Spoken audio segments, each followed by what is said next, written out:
setelah itu kan Nadia harus kontrol kan, balik ke dokter itu berapa hari setelah itu balik ke dokter untuk buka perban ya? Perban. Buka perban dan jahitan. Jahitan. Oke. Jadi kan pulang ke rumah itu tepat di hari ke-9 pasca operasi.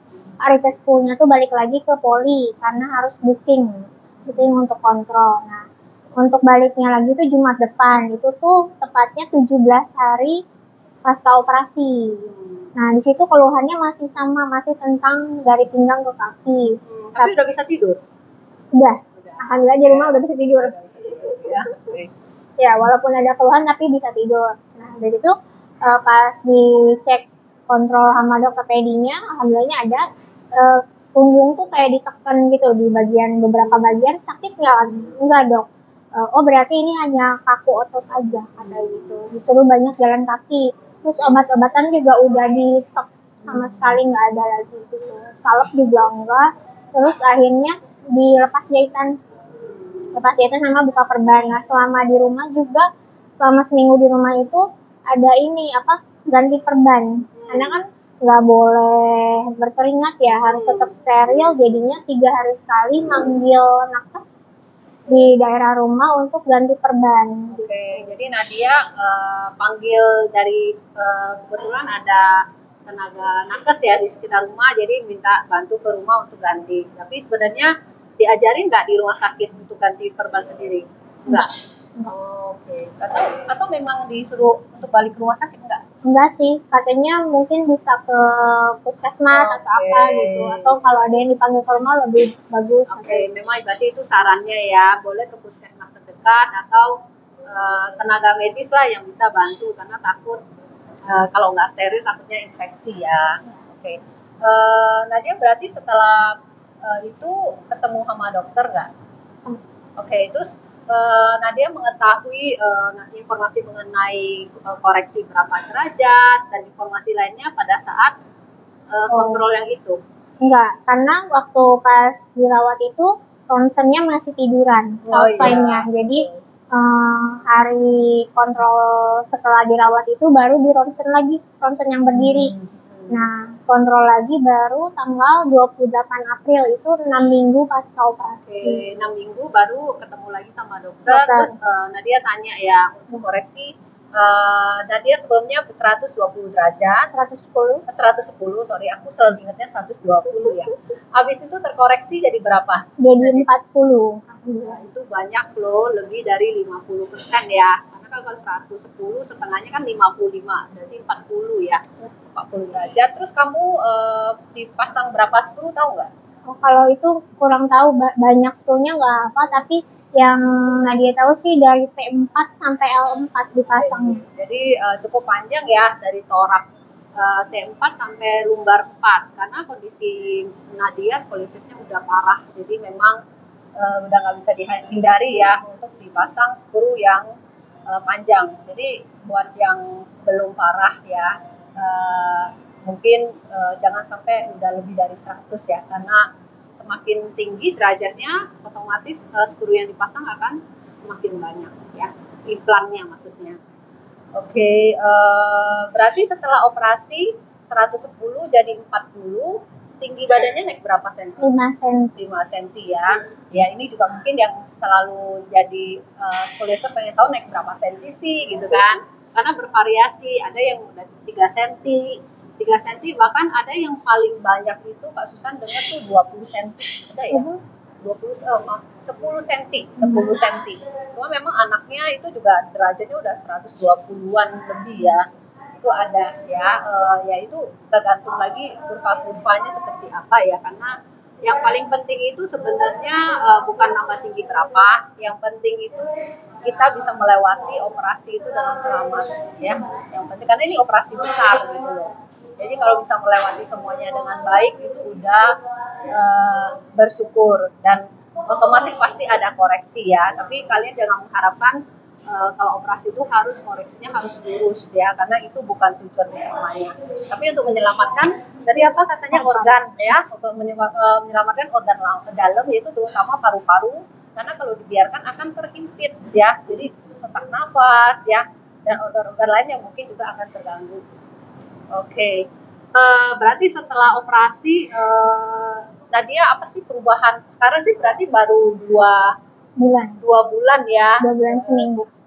Kamu apa yang udah bisa merasakan manfaat dari operasi nggak setelah baru 2 bulan sih ya? Karena mungkin kalau Kak Susan nanya setelah setahun mungkin akan berbeda ya. Iya.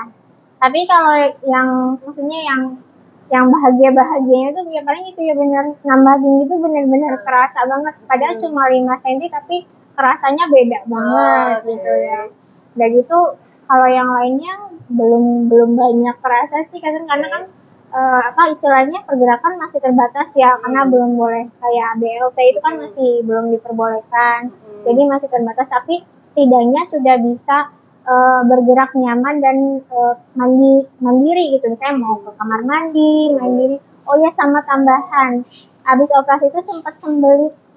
Pulang ke rumah itu sembelit sama sekali. Nah udah rajin makan buah di rumah sakit, tapi pas di rumah tuh sama sekali nggak bisa BAB sekitar ya mungkin seminggu atau 5 harian. Dan itu sempat pingsan juga di kelas dulu. Jadi akhirnya hubungin dokter. Enggak sih, nyari ke apotek aja. Nyari ke jadi sendiri nyari solusi buat sembelitnya itu. Iya. Oke, jadi dapat obat dari apotek, diminum sendiri, akhirnya teratasi sendiri. Iya, tapi sempat pingsan juga. Pingsannya tuh yang bener-bener ini kasusan apa sih lidahnya tuh katanya tuh ketelan. Jadi sama suami tuh dicolok terus ditarik gitu. Tapi ada suami di rumah. Iya, alhamdulillah. Ya. Jadi pas ini lagi di toilet tiba-tiba pusing gelap, dia langsung ke kamar mandi dan udah kondisinya udah pingsan, udah ketelan gitu sih lidahnya, jadi harus dicolok, ditarik ke depan. Itu karena pengaruh sembelit itu menurut kamu? Iya. Sembelit ya. Mungkin sembelit terus nafas kurang kali ya kan pakai korset juga ke toiletnya. Kamu ke toiletnya pakai korset, udah kamu ngeden pakai korset ya kan? Kali ya kan, mana di toilet panas ya. Oke. Gitu. Jadi mungkin tipsnya ya nanti bisa bertanyakan ke dokter ya karena mungkin sembelit itu bukan cuma untuk operasi skoliosis, kayaknya secara umum habis operasi itu sembelit itu masalah yang sering ditemui ya. Jadi ya ini buat tambahan informasi aja. Terus mungkin dari Nadia bisa bagi tips-tips singkat buat teman-teman skolioser yang masih ragu-ragu mau operasi atau yang yang mungkin pertama ragu-ragu, kedua yang ketakutan, mungkin ada yang orang tuanya tidak mendukung gitu. Oke, jujur sebenarnya untuk maju operasi itu benar-benar takut ya pas 2022 itu, tapi karena lebih takut lagi untuk melihat ke depannya, jadi mencari cara gimana caranya supaya operasi itu berjalan lancar. Dan kesimpulannya itu kalau yang menurut Nadia bisa simpulkan, pertama kita harus mempersiapkan fisik kita secara rinci, secara detail, karena kan badan setiap orang itu beda-beda fisiknya, kondisi fisiknya ya. Kadang ada yang punya kesehatan pribadi juga ya, maksudnya ada keluhan kayak Nadia kan ada keluhan lambung, alergi kayak gitu. Nah itu tuh harus disembuhkan dulu kalau bisa gitu. Jadi pas operasi tuh benar-benar dalam kondisi yang fit. Terus tambahan yang kayak HB, trombosit, terus kadar vitamin D juga kan itu juga dinaikkan gitu selama menunggu operasi. Terus yang kedua kalau bisa memiliki pendamping yang sehat fisiknya, karena kebetulan suami Nadia juga ngedrop ya setelah Nadia operasi karena kecapean dan memang shift kerjanya juga malam terus, jadi benar-benar gampang banget dropnya. Jadi kalau bisa pas di rumah sakit itu ada orang yang bergantian jaganya, jadi bisa gantian istirahat juga dan mengerti prosedur BPJS tentunya, dan persiapan buat pendamping di rumah sakit juga penting, maksudnya nggak sembarangan, misalnya alasnya apa aja lah yang penting tidur. Nah itu biasanya yang mempengaruhi gampang tumbang juga buat pendamping. Karena kalau kurang tidur itu krusial banget sih ya, kita bisa drop. Oke, kalau dari dengan Nadia sendiri udah bergabung di ISC berapa lama? Berarti dari April awal. April awal tahun lalu? 2022 ya. Oke, berarti udah setahunan ya, setahun lebih, sebulan kurang lebih ya. apa yang Nadia rasakan manfaatnya bergabung dengan Indonesia Scoliosis Community? Banyak banget sih Kak, soalnya Nadia tuh sebenarnya benar-benar awam tentang skoliosis kan. Dirujuk operasi di Maret 2022 itu benar-benar ngeblank, sama sekali nggak tahu harus ngapain. Jadi benar-benar banyak banget ya, bisa sharing sama skolioser. Kadang walaupun derajatnya sama tapi keluhannya bisa beda. Terus hal-hal apa saja yang bisa dilakukan, dipersiapkan selama menuju operasi juga banyak banget dapatnya, kebanyakan dari ISC. Oke. Jadi buat yang belum bergabung berarti direkomendasikan dong ya, maksudnya untuk bergabung dengan ISC ya. Oke. Oke, untuk selanjutnya setelah operasi ini ada nggak yang sebelumnya kayak Nadia tuh karena skoliosis tidak bisa melakukan, setelah operasi kayaknya ada rencana yang berbeda gitu, ada nggak? Paling karena Nadia kan udah nikah tapi belum punya anak. Nah, sempat ditunda dulu kan. Sebenarnya sempat hamil tapi keguguran, terus tahunnya harus operasi jadi ditunda lagi. Mungkin insya Allah pengennya tahun depan mau promil. Oke, kita doakan ya Nadia ya, semoga nanti segera mendapatkan kabar gembira ya. Oke, sekarang pemulihan dulu karena dari sampai nanti 1 tahun itu udah terfusi dengan baik ya, jadi mungkin akan lebih untuk melakukan apapun jadi lebih gampang ya, mobilisasi mau gerakan apapun mungkin udah nggak ada pembatasan yang lebih dibandingkan yang sebelum operasi gitu loh, baru operasi gitu. Oke, satu lagi Nadia, orang tuh kadang suka tanya yang belum operasi itu kan, karena memang ada beberapa juga ada informasi yang berbeda-beda. Kalau Nadia sendiri, kalau misalnya kasih tanya, nyesal nggak sih menjalani operasi BPJS? Atau aduh kalau tahu gini, maksudnya manfaatnya dibandingkan sebelum dan sesudah operasi, mendingan nggak usah operasi gitu. Kalau Nadia sendiri gimana? Kalau Nadia sih nggak ada penyesalan sama sekali, karena memang tujuannya bukan kosmetik ya, bukan pengen lurus badannya gitu istilahnya. Tapi memang lebih ke kesehatannya sendiri. Karena kan dokter pun sudah meng-highlight juga kan, kalau nggak operasi nanti resikonya akan seperti apa. Walaupun memang operasi pun dijelaskan juga resikonya seperti apa. Makanya kadang mentalnya masih maju mundur, tapi akhirnya ujung-ujungnya tetap memilih maju operasi karena lebih banyak manfaatnya dibanding nggak operasi sama sekali gitu. Oke, berarti balik lagi kalau Nadia nggak dioperasi pun mungkin itu juga akan di kemudian hari skoliosisnya bisa bertambah parah, akan mempengaruhi organ-organ paru-paru, tertekan, sesak nafas dan lain-lain.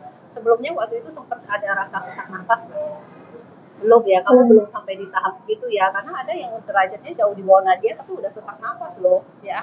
Jadi mungkin beda kurvanya ya, jadi setiap orang mungkin yang dirasakan berbeda-beda.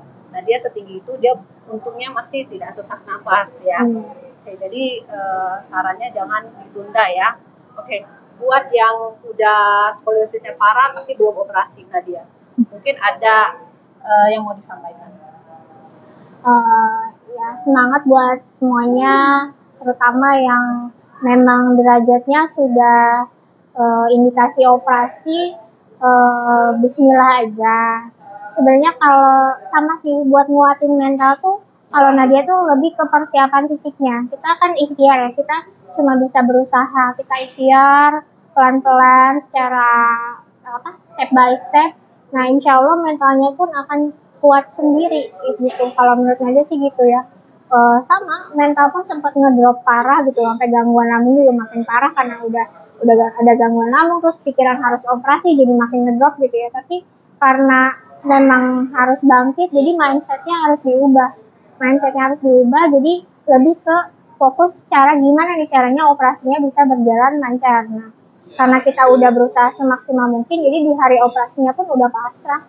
Saat dibius juga dokternya bilang berdoa ya Nat, udah tinggal berdoa, terus terlelap tidur karena obat bius ya udah alhamdulillahnya. Tapi pas sadar di ICU tuh benar-benar bersyukur banget, operasinya hanya 1 kali, terus waktunya juga nggak lama, walaupun kehilangan banyak darah juga nggak ada transfusi, nggak ada komplikasi, infeksi dan segala macam. Ya, itu benar-benar kita bersyukur banget ya bisa melewati semuanya dengan baik. Oke, kalau dari Nadia sendiri, supporter utama, motivator utama yang selalu memberikan kekuatan, support untuk Nadia itu siapa? Suami. Ya, suami. Jadi ingat ya, penting sekali keluarga ya untuk support karena skolioser mau menjalani operasi ini nggak bisa dilakukan sendiri, apalagi pasca operasi ya. Setelah itu pemulihan itu mungkin akan lebih berat daripada sebelum operasi karena butuh banyak sekali backup ya dari keluarga. Jadi untuk keluarga terutama pendamping, kalau Nadia kebetulan hanya ada sekarang udah berkeluarga dan sama suami, jadi yang bisa membantu itu suami ya. Semuanya tergantung sama suami aja. Jadi kalau sendirian itu mungkin untuk menjaga selama masa pemulihan itu cukup capek dan berat ya. Jadi untuk keluarga support untuk putra putrinya atau kakak adik yang mau operasi ya dengan cara yang kalian bisa, karena sekecil apapun pasti itu akan memberikan motivasi, memberikan semangat kepada skolioser. Oke, yang terakhir Nadia, mungkin nanti kalau ada yang mau tanya-tanya atau mau kenalan dengan Nadia, Nadia mungkin punya sosial media, Instagram atau apa yang bisa di-share? Kalau Instagram ada, Instagramnya itu @nadiadezira. Oke, Nadianya biasa ya? Nadia pakai I. Nadia Desira Dezira. Ya, oke. Mungkin mau yang mau kenalan, mau tanya-tanya boleh ya Nadia ya. Hubungin Nadia langsung ya. Oke, buat kalian yang mau bergabung dengan Indonesia Scoliosis, kita ada wadah dalam bentuk Telegram. Jadi kalian bisa daftar. Caranya masuk dulu ke Instagram Indonesia Scoliosis Community. Nanti di bio-nya itu ada link untuk pendaftaran di Google Form. Kalian isi datanya dengan benar. Setelah itu tunggu dalam waktu 24 jam. Nanti datanya akan dicek. Kalau datanya sudah oke, akan dijapri oleh kakak admin, dikasih link untuk masuk ke Telegram. Ya, tapi yang boleh bergabung itu hanya scolioser dan keluarganya. Ya, kalau yang di luar daripada itu kita tidak terima ya, karena kita memang fokus hanya membahas mengenai skoliosis. Jadi di luar yang skoliosis kita tidak diperbolehkan untuk bergabung saat ini ya. Oke, demikian hari ini bincang-bincang kita dan sharing kita dengan Nadia. Terima kasih banyak Nadia udah meluangkan waktunya. Mungkin kita akan bertemu lagi di sharing yang lain, di kesempatan yang lain. Terima kasih.